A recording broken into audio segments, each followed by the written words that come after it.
Hey everyone, LEGO officially has revealed the Shire. On their website, they posted a little page about meeting the designer in early April, which is when the set will actually debut. And along with it is this one set picture that we can dissect. First thing though, let's get some details out of the way. This set will have 2,017 pieces and retail for $200. Which right away I'm super thankful for because so far Burrador and Rivendell were both really expensive, over $500 each. So having a set just a bit more affordable at $200 is pretty nice. However, with this reduced price tag, do I think LEGO held up the same quality? Let's get into that and kind of get in a deep dive of the set. Initial thoughts before I really get in there, I think it just looks good, It's not a bad model by any means. I think it's going to look great, and for $200 it seems alright. But if we want to get in there and look at those nitty gritty details, I do have a few complaints. With the main build itself, I think that's actually almost perfect. Those big sloped pieces all around the base I think work really well. It looks very smooth and I think they got that part of it really great. Along with the rest of the front there, that fence looks amazing. Then this really cool walkway, a small stone retaining wall up front, a few flowers, the mailbox, a bunch of great little details, and even that iconic door. That big green door looks phenomenal right there. There's even these rounded tiles that have like brick prints on them, and I can almost guarantee those are printed, as that's not normally a brick they would make you put a sticker on. So I think that all looks phenomenal. The very top of this build though, the capstone of it, I think could have been better. I think there's just too many big pieces up there, and while I think they worked well for the bottom, on the top it just feels a little too plain and a little cheap. I think there definitely should have been more differentiation up there, some different slopes, as it doesn't look as smooth as the rest of the build. Of course, I would consider that a very minor nitpick though.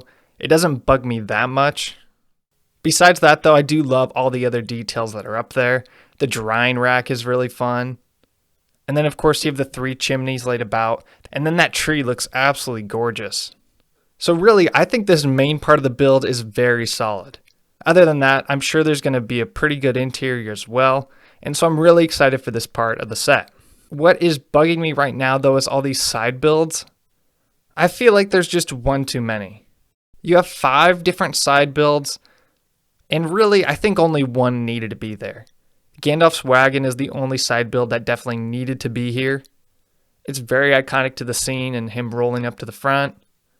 It just had to be here, and it looks great too, I will say. It looks very well done. However, the rest of these side builds, I get what they were going for, but I just don't think it works quite as well. While Bilbo's birthday party is kind of a big deal, it's really not. It's not something that works well in this LEGO set. Like, you get this tiny little side build of a cake, and there's really no reason for it. Same with this tent and then the firework phoenix. Like, those really don't need to be there. That big tree that Bilbo's standing by with his banner, that one's a little more reasonable. It has some substance to it. But if they were going to include all these little side builds, I think they need to be connected in some way. Also, real quick, I have to mention how atrocious that tree looks behind Bilbo. That does not look good at all. That banner, though, does look really neat. With all these side builds, I think they were trying to accomplish the feeling of the Shire, kind of having a bit more of a homey feel, and really that community aspect that we see in the film, especially at the party. But I just think they failed to capture that. And in such a big set, I think these side builds always detract from the main build. It makes it feel a bit more like a playset rather than a display model.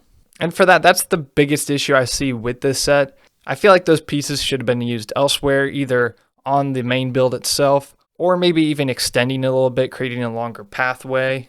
Those side builds truly are the only thing I really feel like this set missed on. One of my least favorite things in sets is not having enough room for minifigures in them. If they would have taken all the pieces from those smaller builds and added them to the front for a bigger walkway, you could have all the minifigures up front. You could even have maybe a garden for some of them to tend to. Gandalf's wagon could actually be on the trail. And it would just had a more complete look, kind of like Rivendell, where none of it's broken up and it's all just completely together in one big build. And those side builds are really my only issue with the set. I guess I could say the minifigures don't seem too entertaining either. I'm not going to call it bad, but definitely nothing too exciting. From the looks of it, we have Sam up front, Gandalf, of course, Frodo, and old Bilbo. By the cake, I believe that's Rosie. Up in front of Bag End, we have Bilbo's neighbors. I'm not sure their names, but that one older guy tending to his farm. I can picture him from the movie, and you probably know who I'm talking about. Then, finally, in the way back, it looks like there's Merry and Pippin hiding about. The only thing that really is confusing to me is their hair. It looks like they're wearing some kind of helmet or something.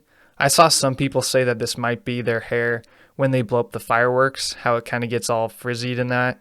Which I guess that's fun if that's an extra option included, but I would still like to see the normal hair. So really, I wouldn't call this a bad minifigure lineup.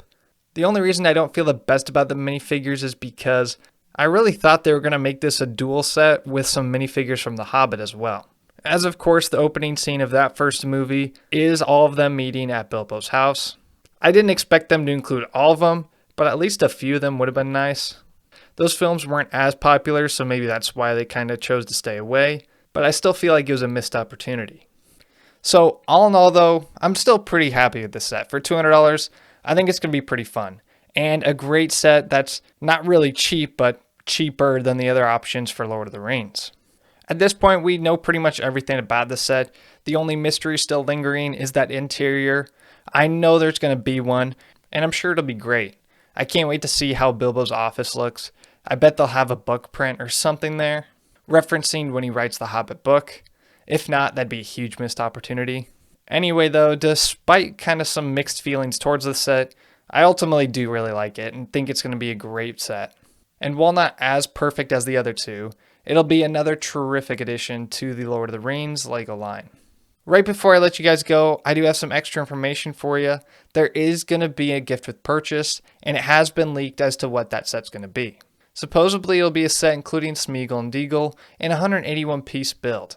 It's definitely not as exciting as the last gift with purchase, but it definitely makes sense for the Shire. Let me know in the comments below what you think about this set, and if you're going to pick it up day one. Like and subscribe for more content, and until next time, I'll see you guys later.